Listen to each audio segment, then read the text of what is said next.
مين فينا ما بيحصلوش مشاكل؟ مين فينا مش بيستقبل أزمات يومياً في حياته؟ مين فينا ضامن إن المستقبل مش هيكون مليان مشاكل وأزمات؟ على فكرة المشاكل والأزمات هي دليل على إن إحنا عايشين، فطبيعي إن إحنا يحصل لنا مشاكل.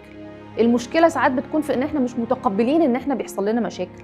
أنا لما بيحصل لي مشكلة جسمي بيستقبلها وبيحس بالألم، ده شعور طبيعي، والقليل من الألم حاجة مفيدة جداً على فكرة، لأنها بتسمح لجسمي إنه يخرج الإندورفينز اللي تخليني أحس بالشفاء من الألم بتاع المشكلة اللي حصلت. الموضوع بيبدأ يتأزم لما يتحول الألم بتاعي ده يدخل على ليفل جديد اسمه المعاناة.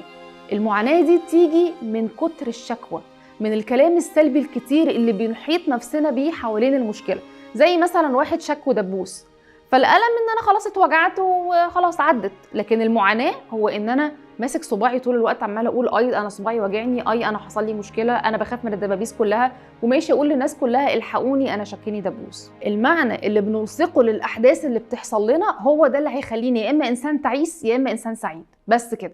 لكن المشاكل والازمات هتحصل لنا كلنا عادي جدا. ازاي اخرج نفسي من نفق المعاناه واطلع كده على ان انا بحس بالالم ولكنه للحد الادنى، فلا يعوق حياتي ولا نجاحي ولا عامل لي إحباط، وفي نفس الوقت أنا حاسس إن أنا إنسان متزن سعيد، مش شخص تعيس طول الوقت. مثال إنه الحياة بقت صعبة والدنيا بقت غالية وكلنا مش ملاحقين على المصاريف. لو أنا الجملة دي لوحدها قلتها وحطيت نقطة، الجملة دي كفيلة إنها تبقى وجع قلبي ومضايقاني طول الوقت. لكن كل اللي أنا طالباه منك إنك تزود على الجملة دي جملة تانية جنبها، وهي إيه اللي في وسعي ممكن أعمله دلوقتي علشان ما أحسش إن العيشة بقت صعبة عليا.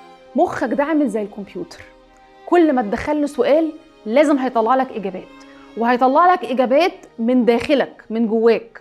وإحنا جوانا أسرار دفينة، كنوز كبيرة. لو سألت مخي إزاي ممكن أحاول أوسع رزقي، على فكرة أنت محتاج تجيب ورقة وقلم، لأن مخك هيطرح عليك إجابات كتيرة جدا. أبسطها وأسرعها وأنا بقولك عليه النهاردة إنك تخرج صدقات كتير، بس كده. خرج صدقات كتير بنية ان ربنا يفتحها عليك وعلى الناس كلها، واقعد كده واستنى مخك يطرح عليك اجابات وحلول كتيرة لاي مشكلة تانية ممكن تعدي عليك. هتلاقي نفسك مسيطر على حياتك، قافش عقلك، ممشيه على مزاجك مش هو اللي ممشيك، وبالطريقة دي توصل لعيشة زي الفل.